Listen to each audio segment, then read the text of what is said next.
여러분 안녕하십니까. 누리 PD입니다. 자, 3차 TV 토론, 정치 분야 토론인데요. 그야말로 이제 마지막 마무리 한 방을 날리기 위한 무대, 그런 자리였었죠. 전체적으로 이 득점을 누가 했느냐, 실점을 누가 했느냐라고 보면요. 가장 많은 득점을 한 사람은 김문수 후보, 가장 많은 실점을 한 것은 이재명입니다. 준석이는 끝까지 완주하겠다라고 선언하면서 자신이 공격력은 있었지만 전체적으로 표를 많이 읽을 수밖에 없습니다. 잃게 된다라는 건데요. 왜 그런가 하면은 준석이 포지션이 당선권에 있는 포지션이 아니거든. 원래 이제 3자 후보들 특히나 준석이는 국민의힘에 있다가 나간 인물이기 때문에 전체적으로 표를 지키기가 어렵습니다. 그리고 개인 팬덤이 일부 있지만 그 팬덤의 크기를 저는 한 2, 3%로 봅니다. 그래서 지금 한 10% 정도 나오는 지지율이 많이 깎일 것으로 생각이 되는데요. 자, 이런 상황 속에서 김문수 후보도 엄청난 전투력을 보였다라고 합니다. 특히 시작부터 치고 들어갔죠. 김문수의 공격력. 원래 이제 이 전투력 하면 김문수 이 대단한 전투력을 갖고 있습니다. 행동을 통한 전투력이 이제 아주 뛰어난 분인데요. 말로서 공격하기보다는 직접 몸으로 행동으로 보여주는 그런 분이죠. 자, 그런 분이 이제 이런 발언까지 했었죠. 정말 대단한 공격력이다라고 생각이 되는데요. 김문수 후보의 전투력 있는 발언 한번 보시고 들어갑니다. 적반하장이라는 말이 있습니다. 도둑이 경찰복을 뺏어서 경찰을 때린다는 이야기입니다. 세상에 많은 독재가 있지만은 주로 국민을 위해서 독재를 한다고 합니다. 그런데 범죄자가 자기를 방탄하기 위해서 독재를 하는 방탄 독재는 처음 들어봅니다. 세계 역사에 없는 것입니다.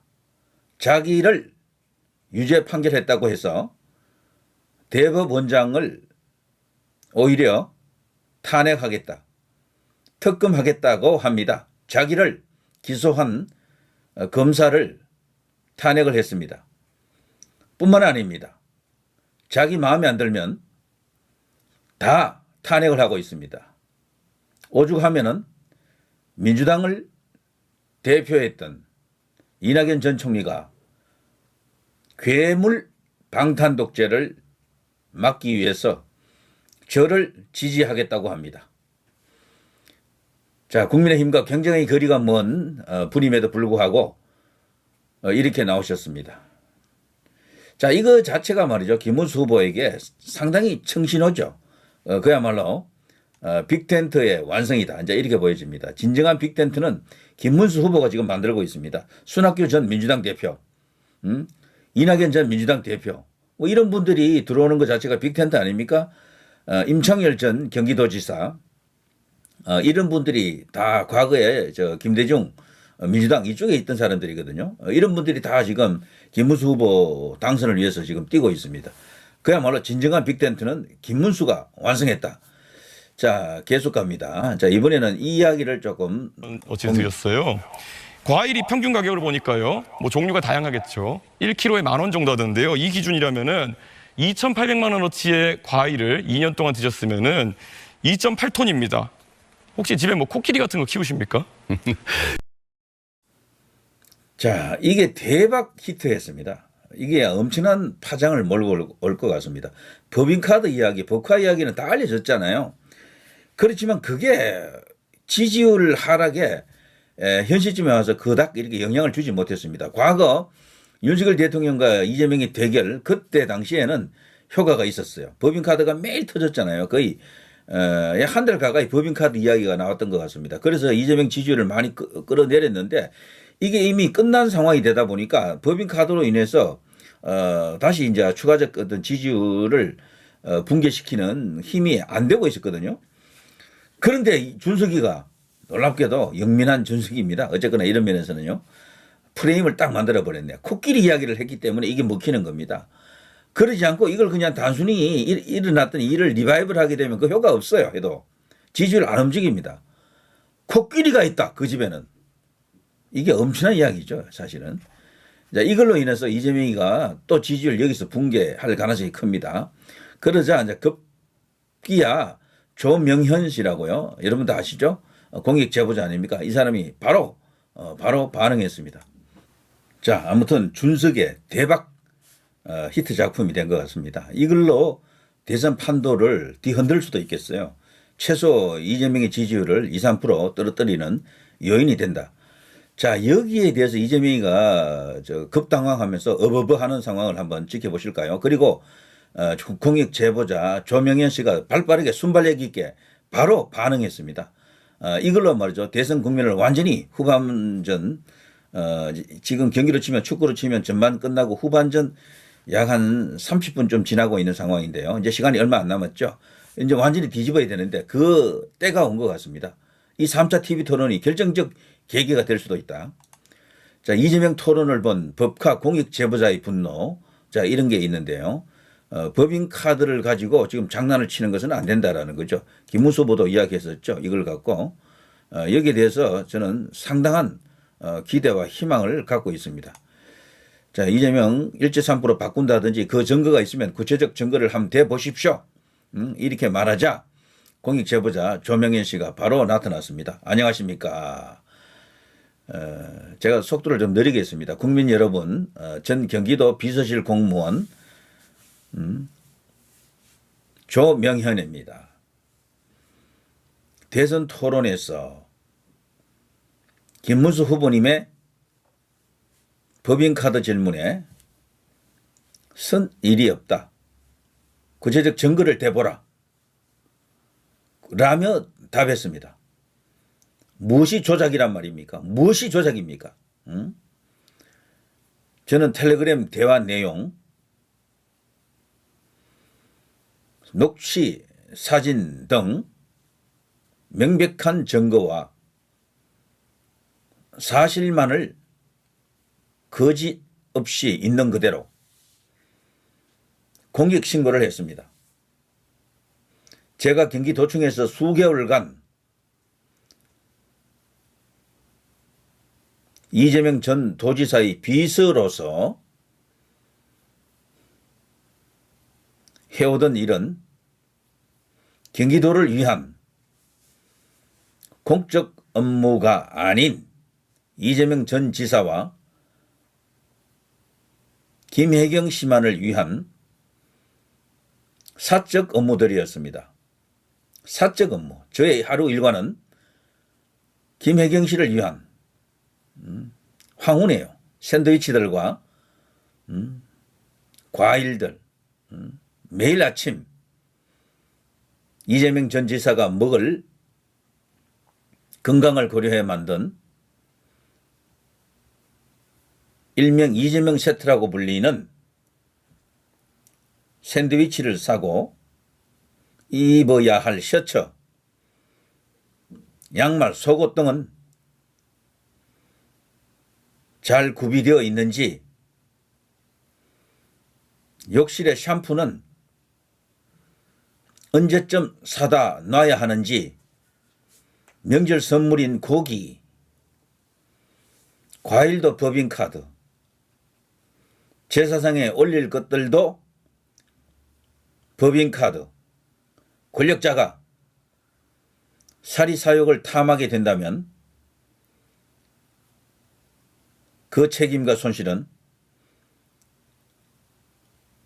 오롯이 국민에게 전가될 것입니다.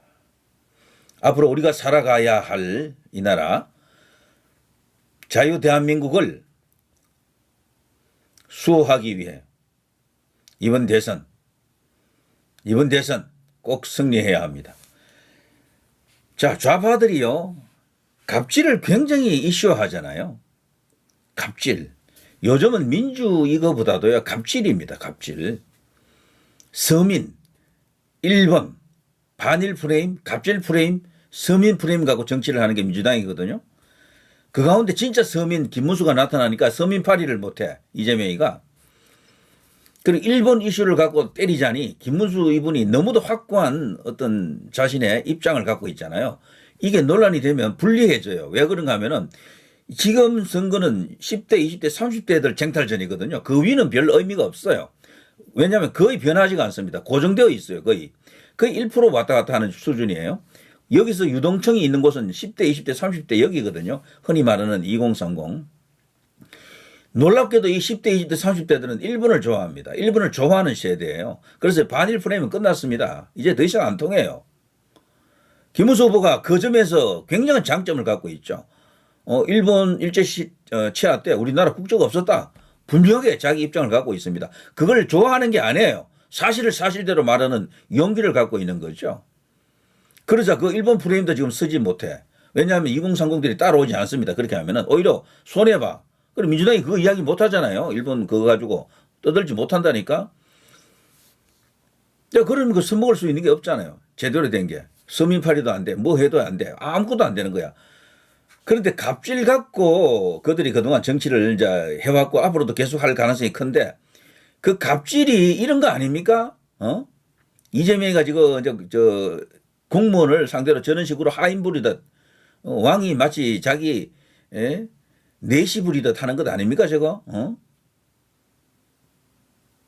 그야말로 갑질 중에 갑질이고 저게 파리암치한 어떤 국민 혈세를 탕진한 범법 행위죠.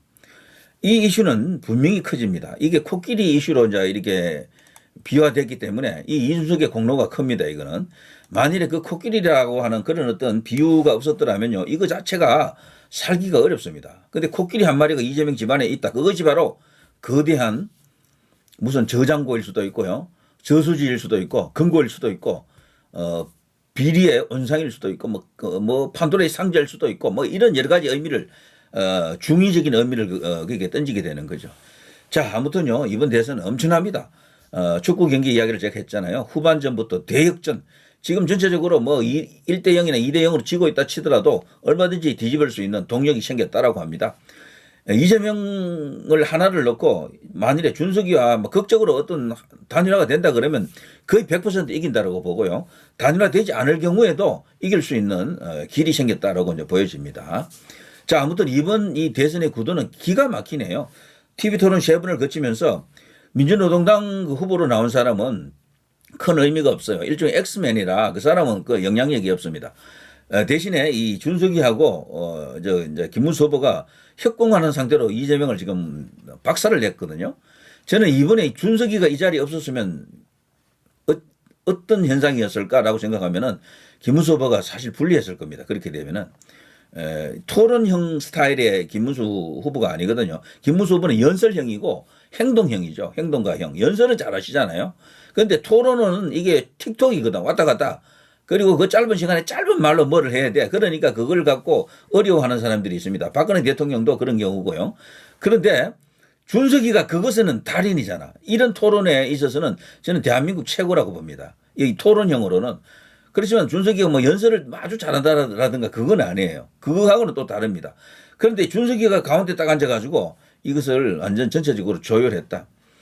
토론의 킹은 준석이가 맞는데 다만 지지율이라든가 득표는 김문수 쪽으로 쏠린다. 그리고 진정한 수혜자, 진정한 승리자는 김문수다. 이렇게 이제 볼 수가 있습니다. 왜냐하면 토론을 통해서 인간 김문수가 드러났거든요. 어떤 사람인지. 그리고 이번 대선을 계기로 과거에 그 엄청난 파파미의 흔적들, 자료들, 증거들이 그냥 너무 많아서 깜짝 놀랄 정도입니다. 요거는 뭐 다른 시간에 제가 또 많이 했고 앞으로도 지금 계속 할 생각인데요. 김문수의 최대 강점은 파파미입니다. 파도 미담 이걸 계속해서 알려주는 것만이 가장 좋습니다. 왜 그런가 하면은 대부분의 정치인들은 파파미가 단 한 개도 없어요. 보통은. 있다 해도 한두 개 정도인데 김문수는 수십 개네 보니까. 와, 이거는 뭐 어마어마한 어떤 인물이 세상에 드러난 겁니다. 자, 후반 대역전성 제21대 대한민국 대통령은 김문수. 자, 이것을 확정짓는 3차 TV 토론이었다 이런 생각이 드네요. 자, 누리 PD 김준희였습니다.